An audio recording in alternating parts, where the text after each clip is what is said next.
महाबळेश्वर तालुक्यातील रामेघर श्री वाघजाई महाकाली यात्रेनिमित्त विविध कार्यक्रमाचे आयोजन करण्यात आले होते। देवीचा अभिषेक आरती करून गावामध्ये प्रत्येक घरी पालखी सोहळा, लेझीम, नंतर छबिना, फटाक्यांची आतषबाजी, गुलालाची उधळण करीत काढण्यात आला।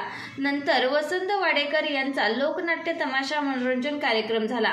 दुसऱ्या दिवशी सकाळी पुन्हा एकदा 11 वाजता तमाशा मनोरंजन कार्यक्रम झाला। दुपारी 3 वाजता सातारा जिल्ह्यातून आलेल्या पैलवानांसाठी तसेच विभागातील पैलवानांसाठी जंगी कुस्ती फडाचे आयोजन करण्यात आले होते।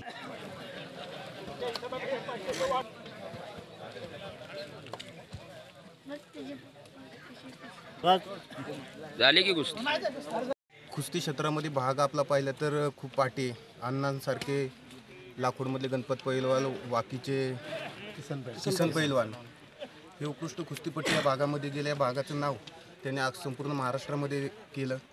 तर अशी एक इच्छा आहे आमची पण। आता मी पण कुस्ती खेळतो, मला आवड आहे।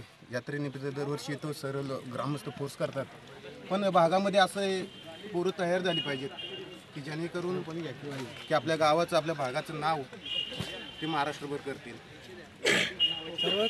काली देवीच्या यात्रेनिमित्त या ठिकाणी आखाड्याचं आयोजन करण्यात आलेलं आहे आणि या गावाला कैलासवासी लक्ष्मण हरिभाग कदम यांनी गेले अनेक वर्ष या भागामध्ये कुस्तीशास्त्रामध्ये या भागामध्ये नामांकित आणि फार चांगल्या पुस्तक करून या ठिकाणी फळाचं आयोजन करण्यात आलेलं आहे।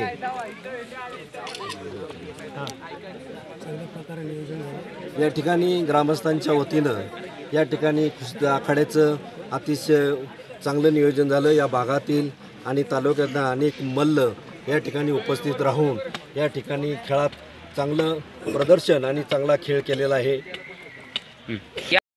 आज आमच्या इथं वाघजाई महाकाली यात्रेनिमित्त जोग फडाचं आयोजन केलं होतं। उत्कृष्ट फड झाला। आमच्यातले 2 खेळाडू होते, चांगले उत्कृष्ट कामगिरी केली। बाहेरचे येणारे खेळाडूंनी पण चांगली उत्कृष्ट कामगिरी केली। प्रत्येक वर्षी अशाच प्रकारे फडाचं आयोजन होतं आणि उत्कृष्ट कामगिरी करावी सर्वांनी, आमच्या गावातल्या मुलांनी, बाहेरच्या मुलांनी पण। एवढंच माझं बोलले, बस दुसरं